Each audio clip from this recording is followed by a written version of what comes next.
আসসালামু আলাইকুম সবাইকে। কেমন আছো তোমরা সবাই? আশা করি তোমরা সবাই অনেক অনেক ভালো আছো এবং সুস্থ আছো। তোমাদের সবাইকে অনেক অনেক বেশি স্বাগতম আমাদের ঢাকা ইউনিভার্সিটি অ্যাডমিশন কোশ্চেন সলভের আরও একটি ক্লাসে। আজকে আমরা যে অধ্যায়টা নিয়ে আলোচনা করব তোমাদের ফিজিক্স ফার্স্ট পেপারের শেষ অধ্যায়, যে অধ্যায়ের নাম হচ্ছে আদর্শ গ্যাস ও গ্যাসের গতিতত্ত্ব। এই অধ্যায়ে 2008 থেকে 23 সাল পর্যন্ত যে সকল প্রশ্ন এসেছে সেগুলো নিয়ে আমরা আজকে আলোচনা করব।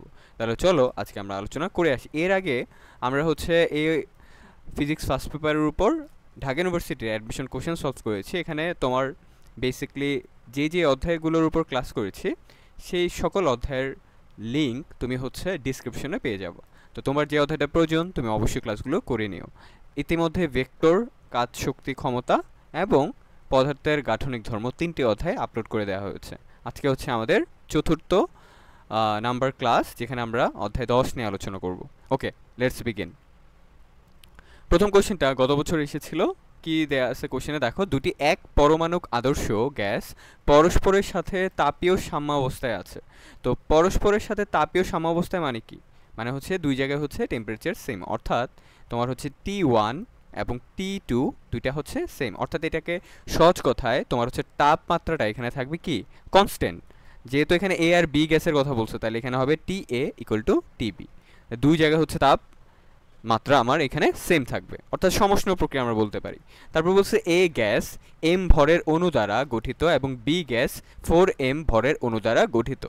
এ গ্যাসের আয়তন বি গ্যাসের আয়তনের দ্বিগুণ, এদের চাপের অনুপাত PA/PB কত হবে? আচ্ছা, তাহলে নর্মালি আমরা সূত্র জানি যে তোমার হচ্ছে আদর্শ গ্যাসের আমরা সূত্র পড়েছিলাম PVT রিলেটেড, যে সূত্রটা P1 V1 T1 equal to P2 V2 divided by কি T2, এই সূত্রটা পড়েছি। তো এইখানে বেসিক্যালি হচ্ছে তোমার যেহেতু তাপমাত্রা কনস্ট্যান্ট, তাহলে আমার দুইখান থেকে T1 আর T2 কাটাকাটি যাবে। আর এখানে যে ইনফরমেশনগুলো দেওয়া আছে যে এ গ্যাস m ভরের অণু দ্বারা গঠিত এবং বি গ্যাস 4m ভরের অণু দ্বারা গঠিত, এই দুইটা ডাটা তোমাকে আসলে বিভ্রান্ত করার জন্য দিয়েছে। এই দুইটা ডাটা বেসিক্যালি আমার এই কোশ্চেনে প্রয়োজন নাই। ওকে, এই দুইটা ডাটা বেসিক্যালি আমার কোশ্চেনে প্রয়োজন নাই, অর্থাৎ এখানে স্পেসিফিকলি ভাবে তুমি এখানে বি গ্যাসের M 4m ভর বা এ গ্যাসের m ভর এই দুইটাকে ইউজ করা প্রয়োজন নাই। তুমি জাস্ট চিন্তা করবা যে এখানে যেহেতু T1 আর T2টা বাদ পড়ে গেছে, তাহলে আমার কাজ করতে হবে P1 V1 equal to P2 V2 নিয়ে, অর্থাৎ PA VA equal to PB VB, এই দুইটা নিয়ে আমি কাজ করব। আর আমাকে এখানে একটা সম্পর্ক দেয়া আছে যে এ গ্যাসের আয়তন বি গ্যাসের আয়তনের কি হবে দ্বিগুণ হবে, অর্থাৎ এটা যদি হয় এ গ্যাসের আয়তন, এটা যদি হয় বি গ্যাসের আয়তন, তাহলে এ গ্যাসের আয়তনটা বি গ্যাসের আয়তনের কি হবে দ্বিগুণ, অর্থাৎ 2VB। এ গ্যাসের আয়তনটা বি গ্যাসের আয়তনের কি দ্বিগুণ। আর বলছে তাহলে চাপের অনুপাত PA ডিভাইডেড বাই PB কত হবে? আচ্ছা, তাহলে আমি একটা কাজ করি, এই PBটাকে সাইড চেঞ্জ করি, তাহলে PA ডিভাইডেড বাই PB হবে, রাইট? আর VAটা যদি সাইড চেঞ্জ করে তাহলে VAটা নিচে চলে যাবে, অর্থাৎ VB ডিভাইডেড বাই VA। তাহলে এখানে VB এর মান তো VB থাকবে, আর V এর মান কত হবে 2VB। তাহলে এখানে VB কাটাকাটি থাকলে উপরে থাকে 1, অর্থাৎ 1/2। তাহলে PA ডিভাইডেড বাই PB এই দুইটার অনুপাত কি আসে 1/2। ওকে, তাহলে এইটা আমরা just P1 V1 by T1 equal to P2 V2 by T2 এই সূত্রটা দিয়ে আমি ইজিলি ইউজ করতে পারি, যেখানে T1 এবং T2 কাটাকাটি যাবে, যেহেতু সাম্যাবস্থায় তাপটা রয়েছে, অর্থাৎ দুই সাইডে তাপমাত্রা সেম হবে। এখানে PV ইকুয়াল টু এনার্জি, এই সূত্রটা তোমার চিন্তা করার প্রয়োজন নাই, কারণ হচ্ছে ওইখানে তোমার এখানে ভরের অণু এবং এখানে 4mm m ভরের অণু দ্বারা গঠিত যে ইনফরমেশন, ওই দুইটা ইনফরমেশন এখানে কাজে লাগবে না। ওকে, জাস্ট তুমি শুধুমাত্র P1 V1 এই দুইটা P1 V1 equal to P2 V2 এই সূত্র দিয়ে ইউজ করলে এটা হয়ে যাবে। ওকে, আচ্ছা, অলরাইট। কারণ হচ্ছে তুমি যতই কমপ্লিকেটেডভাবে ভাববা, ওই যে তোমার হচ্ছে এখানে W বা M এটাকে যদি চিন্তা করতে যাও, তাহলে দেখবা তোমার ম্যাথটা আরও বেশি কমপ্লিকেটেড হয়ে যাচ্ছে। আর এটা তোমাকে কমপ্লিকেটেড যাতে তুমি ভাবো এর জন্য আর কি বিভ্রান্ত করার জন্য ইনফরমেশনটা দেওয়া আছে, তো এটা আমার লাগবে না। অলরাইট, তাহলে PA by PB equal to হবে 1/2। তাহলে আমার আনসার কত 1/2 বা হাফ। পরবর্তী কোশ্চেনটাতে যাই। কোনো হ্রদের তলদেশ থেকে পানির উপরিতলে আসায় একটি বায়ুর বুদবুদ আয়তনে কি হয় 5 গুণ হয়। তাহলে বায়ুমণ্ডলের চাপ যদি 10⁵ নিউটন পার মিটার স্কোয়ার হয়, তাহলে গভীরতা কত এটা আমাকে বের করতে বলছে। এগুলো আমরা সিকিউতে করছি, তাই না? যারা এইচএসসি পরীক্ষা দিয়েছি তারা অলরেডি আমরা হচ্ছে এই টপিকটা সম্পর্কে অবগত, এখান থেকে সিকিউ প্রায় আসে। এখন কথা হচ্ছে তোমার এই কোশ্চেনে ডিউর 20-21 সেশন এবং 10-11 সেশনে আসছে। তো এখন এটা আমাদের আমরা যেভাবে সিকিউতে করি ওইভাবে করতে হয়তো আমাদের একটু সময় লাগবে। তো আমরা একটা শর্টকাট শিখে নেব যে গভীরতা বের করার। তাহলে ওইটা কি এইচ বা ডি ইকুয়াল টু কী হবে তোমার হচ্ছে মাথায় রেখো n-1 ইন্টু 10.24, ঠিক আছে। H equal to n-1 into 10.24, যেখানে এনটা কি, এনটা হচ্ছে কত গুণ আয়তনের কথা বলছে, যে বায়ুর বুদবুদটা কত গুণ হচ্ছে, যেমন এখানে 5 গুণ বলে দিছে, তাহলে এখানে এন এর মান হবে 5। তাহলে আমি এখানে বসে 5-1 ইন্টু 10.24, তাহলে আলটিমেটলি তোমার হচ্ছে 4 ইন্টু 10.24, অর্থাৎ এটা হচ্ছে 40 পয়েন্ট সামথিং আসবে, রাইট? 40 পয়েন্ট সামথিং আসবে। তাহলে ধরো 40 পয়েন্ট সামথিং, ওকে, মানে এখানে এটা গুণ করলে আসে 40.96। তো আমি দেখবো 40-এর কাছাকাছি কোথায় আছে, এই অপশনটাতে আছে 40-এর কাছাকাছি, তাহলে এটাই হবে আমার আনসার। ওকে, তাহলে এই শর্টকাটটা আমরা একটু মনে রাখবো যে হ্রদের গভীরতা বের করার সূত্র হচ্ছে এই গভীরতা এইচ বা D equal to n-1 into 10.24, যেখানে 10.24টা আসলে ফিক্স মান এবং এনটা হচ্ছে বায়ুর বুদবুদটা কত গুণ হচ্ছে, যেমন 5 গুণ হলে এন এর মান 5 বসাবো, 4 গুণ হলে এন এর মান 4 বসাবো, 3 গুণ হলে এন এর মান 3 বসাবো। এইভাবে আমরা শর্টকাটে দ্রুত বের করতে পারবো, কারণ ঢাকা ইউনিভার্সিটিতে আমাদের সময়টা একটু কম থাকে, দ্রুত করতে হয়। পরবর্তী কোশ্চেন, কোনো আদর্শ গ্যাসের তাপমাত্রা কেলভিন স্কেলে 4 গুণ করা হলে তার অণুগুলোর আরএমএস বেগ কত? তাহলে কোনো আদর্শ গ্যাসের তাপমাত্রা কেলভিন স্কেলে কত গুণ করা হয়েছে? 4 গুণ, তাহলে তার অণুগুলোর আরএমএস কত? তার মানে তাপমাত্রা কেলভিন স্কেলে 4 গুণ, তার মানে এখানে তাপমাত্রা এবং আরএমএস এর সম্পর্ক জানতে চাইছে। তাহলে আমরা সিআরএমএস এর সাথে আমরা তাপমাত্রার সম্পর্কটা সবাই জানি, তাই না? সিআরএম এর সাথে আমরা তাপমাত্রার সম্পর্কটা সবাই জানি, সেটা কি বলতো? √T। সেটা কি ভাইয়া? √T। তাহলে আমি এখান থেকে বলতে পারি যে সিআরএমএসটাকে এখানে C1 ধরলাম, তাহলে C1/C2 equal to √T1 divided by কি? T2। তাহলে এখানে বলছে যে কোনো আদর্শ গ্যাসের তাপমাত্রা কেলভিন স্কেলে 4 গুণ, তার মানে আগে যদি T1 হয় তাহলে নতুন T2টা হবে কি? T1 এর 4 গুণ, তাহলে 4T1, রাইট? আচ্ছা, তাহলে এখানে আমার হচ্ছে C2টা বের করতে হবে, রাইট? আমার হচ্ছে এখানে ভাইয়া C2টা বের করতে হবে। তাহলে হচ্ছে আমরা একটা কাজ করি, তাহলে আমার যেহেতু C2 বের করতে আমি উল্টাই দিই, তাহলে C2/C1 ইকুয়াল টু হবে কি? √T2/T1। ওকে, তাহলে এখানে বেসিক্যালি হচ্ছে আমার C2/C1 √T2 এর জায়গায় লিখতে পারি 4T1 আর নিচে লিখতে পারি T1, তাহলে এই T1 কাটাকাটি করলে C2/C1 আসে কত? 2। তাহলে সুতরাং C2 ইকুয়াল টু আসবে 2C1। তার মানে কি হচ্ছে? এটা আরএমএস বেগ হচ্ছে দ্বিগুণ, আরএমএস বেগ কত হচ্ছে? দ্বিগুণ, 2। তাহলে এখানে আনসার হবে 2। ওকে, আর আমরা তো এমনিও ইন্টার লাইফে এই সূত্রটা পড়ছি, CRMS equal to √3RT divided by M, তাই না? এখানে পুরোটার উপরে রুট। তো এখান থেকে বেসিক্যালি আসছে যে সিআরএমএস এর সাথে যে তোমার তাপমাত্রা বা টিটা যে সমানুপাতিক, এখান থেকে এই সম্পর্কটাই বেসিক্যালি আসছে যে সিআরএমএস এর সাথে তোমার হচ্ছে সম্পর্কটা যে এখানে হচ্ছে তোমার টি এর সম্পর্ক যে সমানুপাতিক, অথবা √T এর সম্পর্ক যে সমানুপাতিক, এই সম্পর্কটা বেসিক্যালি ভাইয়া এখান থেকে আসছে। ওকে, তো আশা করি আমরা এটা বুঝতে পারছি। তো এই টাইপের কোশ্চেন আসলে আমরা পারবো না সবাই? ইনশাল্লাহ অবশ্যই পারবো, ঠিক আছে। যে সিআরএমএস আর √T অর্থাৎ তাপমাত্রার সম্পর্ক দিয়ে আমরা ইজিলি এখানে ম্যাথটা সলভ করতে পারবো। ওকে, পরবর্তী কোশ্চেনটাতে যাই। একটি গ্যাস অণুর ব্যাস মানে ডি দেয়া আছে কত? 2 × 10⁻⁻10 মিটার। প্রতি ঘন সেন্টিমিটারে অণুর সংখ্যা, অর্থাৎ এন এর মান দেয়া আছে কত? 3 × 10⁹। তাহলে গড় মুক্ত পথ, তার মানে আমার এখানে ল্যামডা বের করতে হবে, তাই না? ল্যামডা, তো ল্যামডা ইকুয়াল টু আমরা কি পড়ছিলাম মনে আছে সূত্রটা? Pi D square N. আমরা ল্যামডা সূত্রটা কি পড়ছিলাম? Pi D square by N. Alright, তাহলে আমি এখানে জাস্ট মানগুলো জাস্ট এখানে বসাবো। কিন্তু এখানে একটা কথা হচ্ছে যেখানে সবগুলা একক বেসিক্যালি কি হবে? সেন্টিমিটারে হবে, অর্থাৎ ব্যাসটাও সেন্টিমিটার, আর এখানে তো বলেই দেওয়া আছে যে প্রতি ঘন সেন্টিমিটারে অণুর সংখ্যা কত? 3 × 10⁻19। তাহলে সবগুলোকে আমরা ট্রাই করবো সেন্টিমিটারে রাখতে। তাহলে মিটারটাকে সেন্টিমিটারে গেলে 100 দ্বারা গুণ দিতে হয়, আর 100 দ্বারা গুণ দিলে এখানে কি হবে? 2টা পাওয়ার কমে যাবে, তাহলে এখানে হবে 10⁻⁸ সেন্টিমিটার। ওকে, জাস্ট আমি এটাকে 100 দ্বারা গুণ দিছি বা 10 স্কোয়ার দ্বারা গুণ দিছি, তাহলে 2 আর -10 ক্যালকুলেশন করলে -8 আসে, ঠিক আছে? তাহলে এখন হচ্ছে আমরা মানগুলো বসাবো। গড়মুক্ত পদ lambda equal to 1/πd² n। তাহলে 1 পাই হচ্ছে 3.1416, আর এখানে ডি স্কোয়ার, তাহলে এখানে হবে 2 × 10⁻⁻8 স্কোয়ার। আর এন এর মান কত? এন এর মান হচ্ছে 3 × 10⁻19। এখানে কিন্তু সবগুলো একক সেন্টিমিটার দেওয়া আছে, তাহলে আমার সেন্টিমিটার আনসারটা খোঁজা লাগবে। তাহলে দেখো আমি হচ্ছে এটা ক্যালকুলেশনটা কীভাবে করি, এই 3.1416টাকে 3 ধরলাম ক্যালকুলেশন সুবিধার্থে। তাহলে এটাকে দেখো 2 এর উপর স্কোয়ার করলে কত আসে? 4, তাহলে 4 লিখলাম। আর 10⁻8, 8-এর সাথে 2 গুণ করলে 16, তাহলে এখানে 10⁻16। আর এখানে আরেকটা 3, আর এখানে 10⁻19। ওকে, তাহলে চলো আমরা এটার হিসাবটা করে ফেলি। তাহলে 1 ভাগ তোমার হচ্ছে নিচে কত থাকবে দেখো, 3 × 4 = 12, 3 × 12 = 36, তাহলে এখানে 36। আর ইন্টু 3 × 4 = 12, 3 × 12 কত? 36 লিখলাম এখানে 36।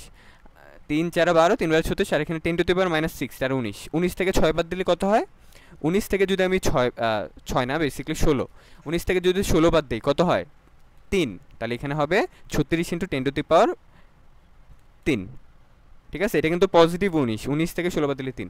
তাহলে এখন একটু ভালো করে দেখো ভাইয়া ক্যালকুলেশনটা কীভাবে করি। এখানে যে দেয়া আছে যে 36, এটাকে লিখতে পারি না যে 3.6 × 10 × 10⁻3 লিখতে পারি? হ্যাঁ লিখতে পারি। তাহলে আলটিমেটলি এই ক্যালকুলেশনটা একটু এদিকে নিয়ে যাই। তাহলে এই যে এখানে কি আসছে, এখানে আসছে ইকুয়াল টু 1/3.6 × 10⁻4, এটা আসছে, রাইট? আচ্ছা, তাহলে এখন তো এটার উল্টাইতে হবে, তাহলে উল্টাবো কীভাবে এটাও একটু ভাইয়া বোঝা লাগবে। ঠিক আছে, 10⁻4টা উপরে গেলে তো এটা আমি জানি, 10⁻4টা যদি উপরে যায় তাহলে কি হবে? উপরে যদি যায় 10⁻4 হবে, সহজ কথা, রাইট? আচ্ছা, এখন এই 10⁻4টা উপরে গেলে 10⁻4 হলো। এখন এই 3.6টাকে আমি 4 ধরি, ঠিক আছে, আমার সুবিধার্থে 3.6টাকে কি ধরলাম? 4 ধরলাম। তাহলে 1/4 হয়, আর 1/4 মানে কত? 0.25, তাহলে এখানে আসি 0.25। তাহলে 0.25 × 10⁻⁻4, যেটাকে আমি লিখতে পারি, যেটাকে আমি ভাইয়া লিখতে পারি 2.5 × 10⁻⁻1 × 10⁻⁻4। তাহলে আলটিমেটলি এটা আসে 2.5 × 10⁻⁻5 সেন্টিমিটার গড়মুক্ত পথ। তাহলে দেখি এখানে 2.5 × 10⁻⁵ কাছাকাছি কি আছে? 2.5 এর কাছাকাছি 3 আছে, তাহলে এটাই হবে আনসার। এই যে 3 ইন্টু, এখানে তো সব জায়গায় 3 জায়গায় 3 আছে, কিন্তু পাওয়ারটাও তো দেখতে হবে। এখানে কত আছে? -5, এই যে -5, তাহলে এটাই হচ্ছে আমার আনসার। ঠিক আছে, এটাই হচ্ছে আমার আনসার। তাহলে ভাই আমি একটু সামারাইজ করি কি করলাম। আমার এখানে গড়মুক্ত পথ বের করতে হবে, আমাদের সূত্রটা জানা লাগবে। আমরা জানি lambda equal to 1/πd² n, আমি এই সূত্রটা ইউজ করছি। তাহলে এখানে ডি এর মান হচ্ছে মিটারে ছিল, আমি সেন্টিমিটারে বসালাম, আর এন এর মানটা ছিল 3 × 10⁻19, এই যে। এরপর আমি সূত্র বসালাম, তারপর এখানে 3.1416, আর এখানে হচ্ছে ডি এর মান 2 × 10⁻⁸, এই যে 2 × 10⁻8 স্কোয়ার, তারপর 3 × 10⁻19, 3.1416টাকে 3 ধরলাম। আর এখানে 2কে স্কোয়ার করলে 4 আসে, আর 10⁻8 8 2 16 -16 আসে, আর এখানে 3 × 10⁻19। তাহলে এখানে একবারে যেগুলো পূর্ণ সংখ্যাগুলোকে গুণ করছি, 3 × 4 = 12, 3 × 12 = 36, এই যে 36। আর এখানে 10⁻16 আর 19 থেকে 16 বাদ দিলে কত? 13, এই যে। তাহলে 36টাকে আমি একটু ভেঙে লিখছি, আমি একটু ভেঙে ভেঙে কেন বুঝাচ্ছি? কারণ যাতে তুমি বুঝতে পারো যে তোমার ঢাকা ইউনিভার্সিটি ক্যালকুলেশনটা কীভাবে করতে হয়। ঢাকা ইউনিভার্সিটি তুমি ক্যালকুলেশনটা কীভাবে ক্যালকুলেটর ছাড়া দ্রুত করতে পারবে, এর জন্য আমি এইভাবে দেখাচ্ছি। আর এইভাবে এগুলো করতে করতে অভ্যস্ত হয়ে যাবে, তখন এইভাবে আমার ভেঙেও দেখা লাগবে না, তুমি এমনি বুঝতে পারবে যে ভাই কী লিখছি। তাহলে এই যে 36টাকে লিখছি 3.6 × 10, মানে 36 বোঝায়। তাহলে 10 আর 10⁻3 গুণ করলে কত হয়? এই যে 10⁻4, আর এখানে 3.6, এই 3.6টাকে একটু বেশি ধরছি, কত ধরছি? 4 ধরছি। তাহলে 1/4 তো আমরা জানি 0.25, 1/5 যেমন হয় কত? 0.5, 1/4 হয় কত? 0.25। এই যে 3.6টাকে 4 ধরে 1/4টাকে লিখছি 0.25, আর এই 0.25টাকে লিখতে পারি কি 2.5 × 10⁻⁻1, এই -1 আর হচ্ছে -4 মিলে 10⁻⁵ হইলো, আর 2.5টা রয়ে গেল। এই যে 3.6 ধরছিলাম, 3.6টা 4 ধরছিলাম, এর জন্য হয়তো বা কাছাকাছি মানে একটু বেশি আসবে, এখানে কত আসবে? 3 আসবে আর কি। তো এখানে 2.5 ধরছে, তো 2.5 × 10⁻⁵ আসছে, তো এটার কাছাকাছি 3 × 10⁻⁵ আসছে, তাহলে এটাই হচ্ছে আমার আনসার। ওকে, আশা করি আমরা এটা বুঝতে পারছি। পরবর্তী কোশ্চেনটাতে যাই। একটি কণার স্বাধীনতার মাত্রার সংখ্যা 5 দেয়া আছে, তাহলে শক্তির সমবিভাজন নীতি অনুযায়ী মোট শক্তি কত? তাহলে মোট শক্তির সূত্রটা তো আমরা সবাই জানি, ই ইকুয়াল টু, বলো তো কি? ই ইকুয়াল টু, তুমি মাথায় রাখবা, তোমার হচ্ছে n/2 ইন্টু কেটি, অথবা n কেটি ডিভাইডেড বাই 2, যেখানে nটা কি, nটা হচ্ছে স্বাধীনতার মাত্রার সংখ্যা, স্বাধীনতার মাত্রার সংখ্যা। তাহলে এখানে n এর মানটা আমি বসাই 5, তাহলে কত আসে 5kt ডিভাইডেড বাই 2, এই যে 5kt ডিভাইডেড বাই 2, এটা হচ্ছে আমার আনসার। এটা হচ্ছে কি ভাইয়া আমার আনসার। পরবর্তী কোশ্চেনটাতে যাই। কোনো আদর্শ তাপমাত্রা কেলভিন স্কেলে দ্বিগুণ করা হলে অণুগুলোর আরএমএস বেগ কত? দেখো আমি আগেরটা পড়েছিলাম 4 গুণ, মনে আছে? এই যে কোনো আদর্শ গ্যাসের তাপমাত্রা কেলভিন স্কেলে যদি 4 গুণ হয় তাহলে অণুগুলোর আরএমএস কত? এবার দিয়ে আছে কি দ্বিগুণ, তাহলে এটা আমরা পারবো না, ইজিলি পারবো। চলো আমি বের করে দেখাই একটু দ্রুত। সিআরএমএস সমানুপাতিক √T, তাহলে এখানে ওই যে T1 T2 হচ্ছে আগের দ্বিগুণ, তাহলে 2T1, তাহলে আমি এখানে C2/C1 equal to √T2 divided by T1, তাহলে এখানে C2টাই বের করতে হবে, তাই C2টাকে উপরে রাখলাম। তাহলে C2/C1 ইকুয়াল টু √T2 এর মান কত? 2T1, তাহলে এখানে নিচে T1, তাহলে T1 কাটাকাটি, তাইলে C2 divided by C1 equal to কি √2, তাহলে সুতরাং C2 equal to √2 into C1, তাহলে এই √2 এর মান কত? 1.4 সামথিং, তাই না? 1.41 বা এরকম সামথিং। তাহলে এখানে আনসার হবে এই যে এটা, এখানে আনসার হবে কত? এই যে 1.41। ওকে, পরবর্তী কোশ্চেনটাতে যাই। একটি সিলিন্ডারে রাখা একটি আদর্শ গ্যাসের অণুগুলার বর্গমূল গড় বর্গবেগ অর্থাৎ সিআরএমএস দেয়া আছে কত? ইউ। গ্যাস তাপ প্রয়োগের ফলে, গ্যাসে যখন তুমি তাপ প্রয়োগ করছো ফলে চাপ কি হয়েছে? 9 গুণ বৃদ্ধি পাইছে। তাহলে ফলে চাপ কি হয়েছে? 9 গুণ বৃদ্ধি পাইলো। তাহলে এখন বলছে যে সিলিন্ডারে আয়তন অপরিবর্তিত থাকলে, মানে এখানে ভি কনস্ট্যান্ট, তাহলে গ্যাসের অণুগুলার পরিবর্তিত সিআরএমএস কত? তাইলে এখানে সিলিন্ডারের আয়তন মানে ভি দুই জায়গায় সেম, তার মানে এখানে সম্পর্ক করতে হবে সিআরএমএস আর হচ্ছে পি, সিআরএমএস আর হচ্ছে কি পি। তাহলে সিআরএমএস এর সাথে পি মানে চাপের সম্পর্ক কি? √P, তাই না? সিআরএমএস এর সাথে পি এর সম্পর্ক কি? √P। তাহলে এখানে ধরো P1টা তো P1 ছিল, P2টা 9 গুণ হয়ে গেছে, তাহলে 9P1 হবে। তাহলে এখন চলো আমরা বের করি যে সিআরএমএসটা কত। ঠিক আছে, 9 গুণ হওয়ার পরে সিআরএমএস কত হয়েছে। তাহলে আমি এখানে লিখি C2/C1 ইকুয়াল টু √P2/P1, যেহেতু এটার সাথে এটা সম্পর্ক সমানুপাতিক। কিসের সমানুপাতিক? বর্গমূলের সমানুপাতিক। তাহলে সম্পর্কটা এরকম হবে C1/C2 ইকুয়াল টু √P1/P2। তো আমি উপরের 2 কেন দিলাম? যাতে আমার C2টাই বের করতে হবে এর জন্য। তাহলে এখানে C2/C1 আর এখানে হচ্ছে √P2 কত? 9P1, আর এখানে P1 কত? P1, তাহলে P1 কাটাকাটি, তাহলে এখানে C2/C1 ইকুয়াল টু √9, √9 মানে কি 3, আর তাহলে C2 ইকুয়াল টু হচ্ছে 3C1, আর এই C1টা আরএমএসটা কত ছিল? ইউ, তাহলে 3U, তাহলে আনসার কত হবে? 3U। এই যে আনসার কত আসলো? 3U। ওকে, আশা করি আমরা এটা বুঝতে পারছি। তাহলে এইটা হচ্ছে আমরা আচ্ছা, এইটা হচ্ছে আমরা ওই যে সিআরএমএস এর যে পি এর একটা সূত্র পড়ছি না, ওই পি এর সূত্র থেকে আসছে। সিআরএমএস এর হচ্ছে আমরা একটা পি রিলেটেড সূত্র পড়ছি, ওই পি এর সূত্র থেকে বেসিক্যালি এটা আসছে। আর সিআরএমএস এর সাথে পি এর সম্পর্ক আমরা জানি √P, ঠিক আছে? সিআরএমএস এর যে পি এর সূত্রটা ওইখানে হচ্ছে √P। তাহলে এখানে সিআরএমএস এর যদি সবগুলো বাদ দিয়ে দেয়, ভিটা তো এখানে কনস্ট্যান্ট, রাইট? বাকিগুলোর মানও কনস্ট্যান্ট, তাহলে সবগুলোকে বাদ দিয়ে সিআরএমএস এর সাথে পি এর অর্থাৎ চাপের সম্পর্ক কি? সমানুপাতিক। তাহলে সিআরএমএস সমানুপাতিক √P, তাহলে এখান থেকে আমরা ক্যালকুলেশন করলে আমরা আনসারটা পেয়ে গেলাম। অলরাইট, পরবর্তী কোশ্চেন। একটি আদর্শ গ্যাসের নমুনার তাপমাত্রা দেওয়া আছে 20°C, তাহলে T1 দেওয়া আছে হচ্ছে 20°C। অবশ্যই আমি সেলসিয়াস নিয়ে কাজ করবো না, এটাকে ক্যালভিনে নিলে 273 দ্বারা যোগ করবো, 293 ক্যালভিন আসবে। এরপরে বলছে নমুনাটির চাপ এবং আয়তন যদি দ্বিগুণ করি, তার মানে আগে ছিল P1, নতুন চাপ হবে 2P1, আয়তনও দ্বিগুণ করছে, তার মানে আগে ছিল V1, নতুনটা হবে কত? 2V1, তাহলে পরিবর্তিত তাপমাত্রা মানে T2 চাইছে। তাহলে আমরা P1 V1 T1 সূত্র নিব, তাহলে P1 V1 divided by T1 equal to P2 V2 divided by T2।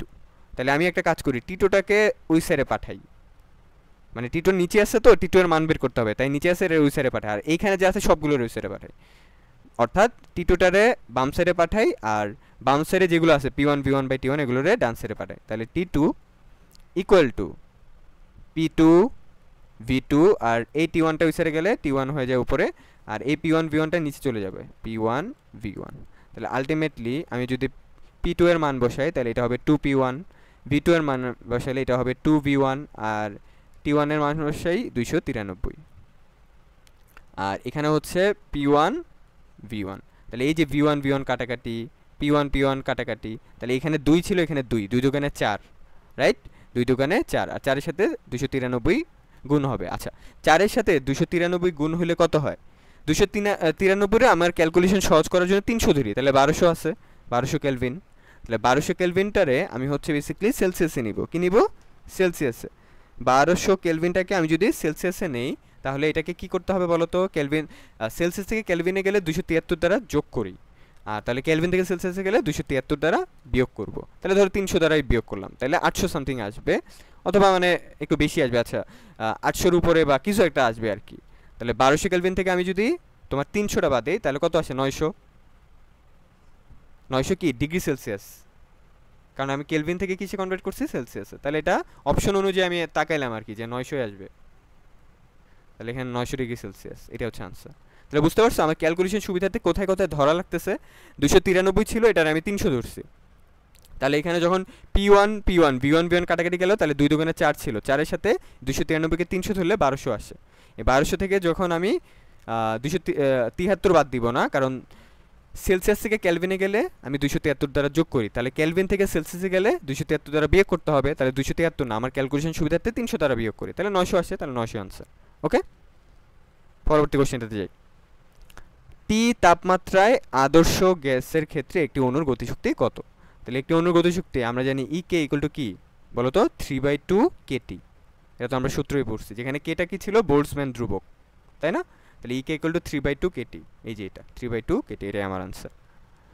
তারপর কোশ্চেনটা, সমচাপে মানে পি সেম 17 ডিগ্রি সেলসিয়াস তাপমাত্রা, তার মানে T1 হচ্ছে 17 ডিগ্রি সেলসিয়াস, এটাকে আমি কিসে নিব? কেলভিনে নিব। তাহলে কত আসে? 273-এর সাথে 17 যোগ করলে 290 কেলভিন।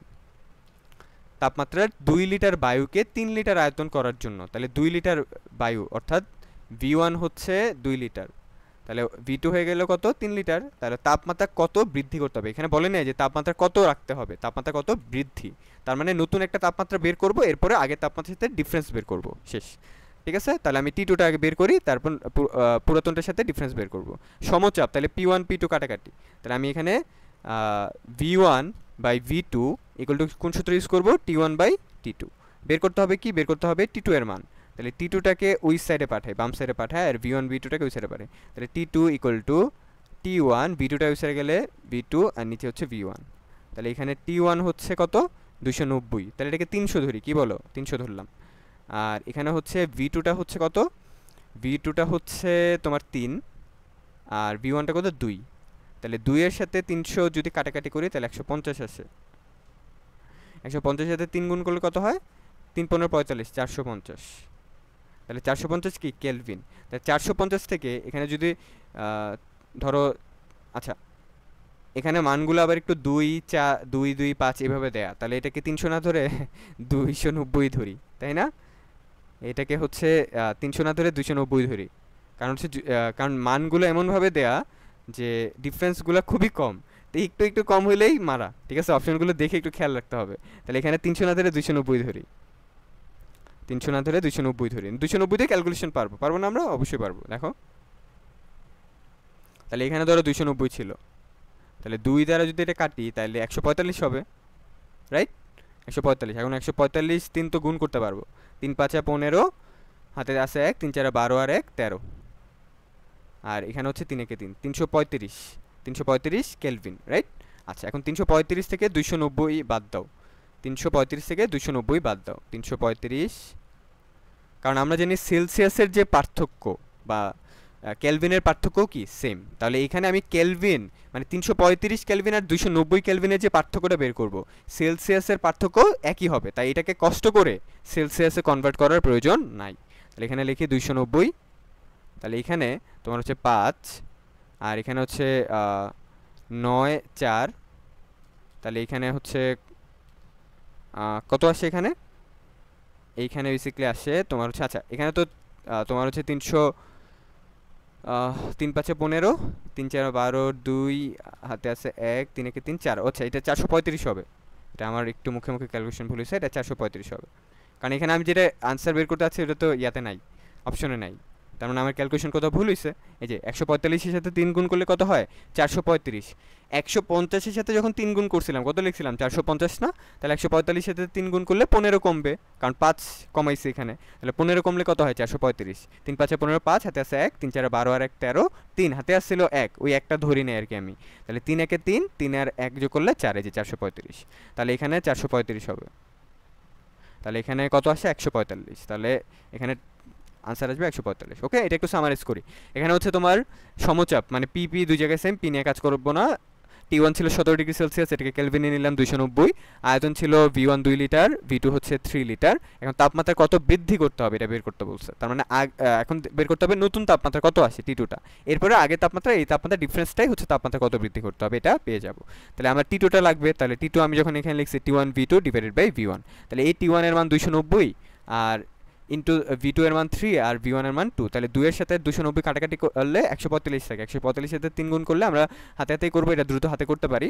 3 5 15, 5 হাতে আছে 1, 3 4 12 আর 1 13, 3 হাতে ছিল 1, 3 1 3 আর 1 4, 435। তাহলে এখন এই 435 কেলভিন থেকে আগের T1 290 কেলভিন বাদ দিব, তাহলে পেয়ে গেলাম 145 কেলভিন। আর এটাই হচ্ছে আমার আনসার। ঠিক আছে, কেন? কারণ কেলভিনের যে তাপমাত্রার পার্থক্য সেলসিয়াসের পার্থক্য একই, কেলভিনের যে পার্থক্য সেলসিয়াসের পার্থক্য একই, তাই এটাতে কোনো প্যারা নাই, চিল। ওকে, এটাতে কোনো প্যারা নাই, চিল। অল রাইট, তাহলে এই হচ্ছে আমাদের আদর্শ গ্যাস ও গ্যাসের গতিতত্ত্ব এই অধ্যায়ের উপর কোশ্চেনগুলো আমরা অ্যানালাইসিস করলাম। কি কি আসছিল তোমার হচ্ছে মাঝখানে কয়েকটা সালে হচ্ছে এই অধ্যায় থেকে কোশ্চেন আসে না, আবার দেখো 15-16-তে আবার 2টা কোশ্চেন আসছে, কারণ আদর্শ গ্যাস আর তোমার হচ্ছে ফিজিক্স সেকেন্ড পেপারের যে অধ্যায় একটা, তাদের সাথে কিছুটা সিমিলারিটি আছে। তো মাঝে মাঝে তাপগতিবিদ্যা থেকে দেয়, আদর্শ গ্যাস থেকে দেয় না, আবার আদর্শ গ্যাস থেকে দেয়, তাপগতিবিদ্যা থেকে দেয় না।